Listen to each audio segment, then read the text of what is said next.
Let's talk a little bit about vision and mission. I'm just going to show you ailerons. We have a vision that basically is motherhood and apple pie. It talks about the free enterprise system. It talks about being able to help organizations get professionally managed. But what we're really talking about is our mission, which is to help business owners live it, to understand how to operate in various environments, to really be in control of what they do.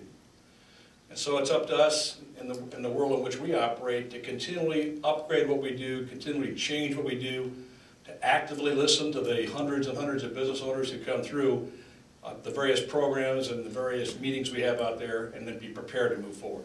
So those are some of the things that we're learning, is that if we live these, and here's one of our questions. If that's our vision, and that's our mission, what we ask our employees, are you working on that? Because that's why we exist. Are you working on that stuff? And if the answer is no, I'm not, then we say, well, then how soon can you stop working on what you are working on and get back to working on why we exist? We realize you're going to have a disaster or a problem or a crisis on occasion, but the crises don't define us. So get back to work, get back to focusing on getting us to where we're trying to get over time. And we talk about that a lot. Because people can get distracted, as you well know. So the purpose of a vision and the purpose of a mission is to drive the work of the workforce. It tells them when they come to work how to spend their time. It tells them what's worth doing.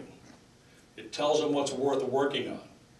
And so you want to keep this thing focused and clear and concise and right on tech.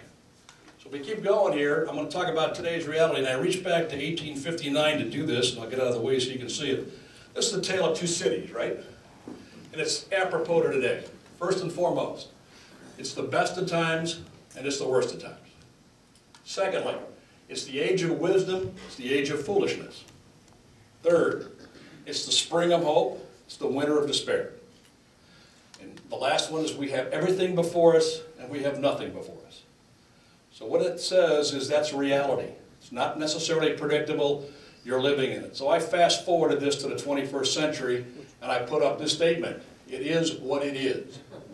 And so you've heard this, you've heard it a lot, because it was judged to be the third most annoying phrase in 2009 on a Marist poll. The only thing ahead of it was really, and ahead of that was whatever. So if you cover the key terms up there, those are the most annoying terms for the last 2009, but it is what it is. So in other words, you've been dealt a hand. How are you going to play it? How do you operate your enterprise given what's in front of you? So let's talk about that. There are some vision and mission beliefs. First and foremost, if you talk to most people, they say it's a waste of time. I've just taken my time to go through a drill and go through an exercise. It's a wall plaque. It's a coffee cup. It's a mug. It's a marketing document and a business slogan. And we're going to tell you that really it's none of those things. What it really does is, if you think about a vision, first and foremost, it explains your purpose for putting capital and time at risk. Why are you doing this? What's the purpose of doing it? Secondly, it provides courage. It provides courage for you, if you believe it, to stay on a path and to keep moving forward. Third, it creates focus for the enterprise. It makes sure the enterprise works on what's important, not just what's on urgent. There aren't 25 things, as I've said in different programs here, that will make you or break you. There are 2 or 3 things you spend your time on. What will cause us to be successful? What will cause us failure if we're not paying attention? Fourth, it defines what you're going to accomplish. The outcome of my existence. The outcome of why I'm doing this.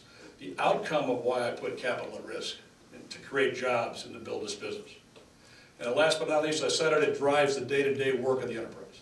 When people come to work, it tells them what's worth working on. So let's talk a little bit about one of my favorite phrases that kind of ties to that last comment, which tells people to work on what's important. Peter Drucker once said, I'll let you read the quote, and we all do it. Nothing is useless as doing well, which should never be done at all, right? And I watch countless organizations that are working very hard, working very deep, and they're working on the wrong stuff.